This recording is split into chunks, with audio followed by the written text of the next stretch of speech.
Well, it was 50 years ago today that Congress approved the National Trail System Act. Among other things, its purpose was to establish national scenic trails like the famed Appalachian Trail and the 2,600-mile-long Pacific Crest Trail. So what does it take to quit your job and hike a long-distance trail? One Nashville couple will tell you it takes a whole lot of heart and soul.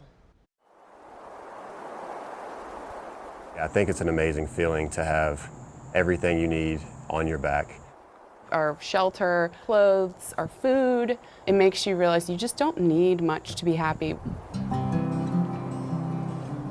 So my name is Jared Bain. And I'm Jessica Molman. Yeah, Jess and I met at Austin Peay and then have been living in Nashville for about 8 or 9 years. Yeah, we love Nashville. We're glad to be back. You know, we told my mom and stepdad and my brother over Christmas, and what I had envisioned in my mind, which was this big celebration, was really more of just kind of shock. Shock and silence. Yeah, shock and silence. And they're incredibly supportive of the whole thing, but that initial conversation was just a little like, you're going to quit your jobs, you're going to do what?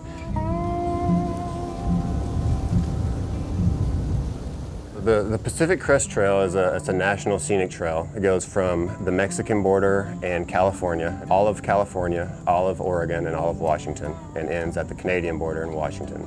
So this year, when we hiked it, it was 2,652 miles. You're put in check and humbled pretty quickly. The first 700 miles of the trail are through the desert.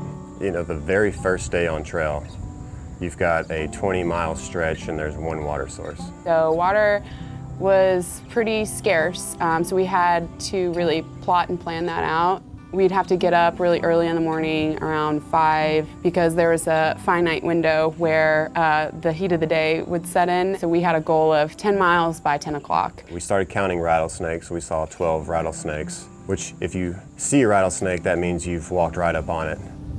The next 400 miles are through the Sierra Nevada mountain range.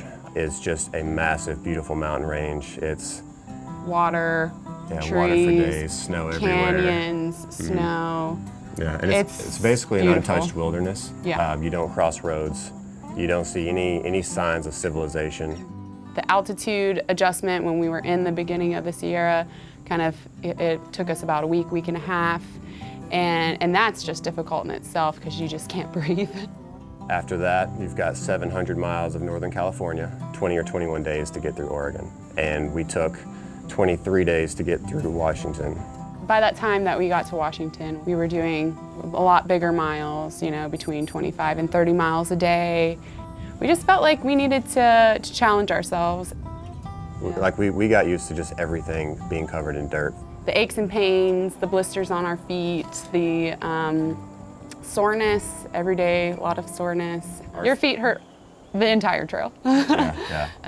Living without really makes you appreciate living with more. How great it is to feel the sun come out and shine on you when you've been freezing for 2 days. I remember the next day we were packing up, it stopped raining and the skies were blue, and I thanked every piece of gear that I put into my pack that morning because... Thank you, sleeping bag. Yeah, thank you, sleeping bag. Down jacket. Yeah. Luxuries of having a hot meal and having running water and having a toilet. You appreciate a picnic table a lot more, a place to sit and have a meal.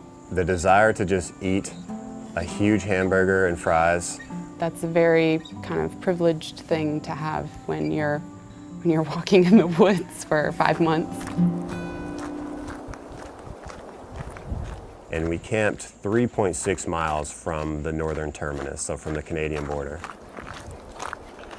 And, just like that, you're just walking like you do every single day, and it's there. And so we stopped and just kind of stared at it and put our hands on it and touched it.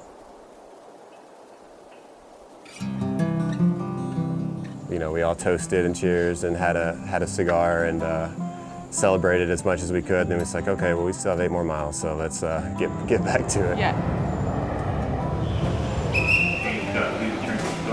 It's weird to think about hiking in the mountains for 5 months around very few people, and then when you think about the thing that affected you the most, that it would be people.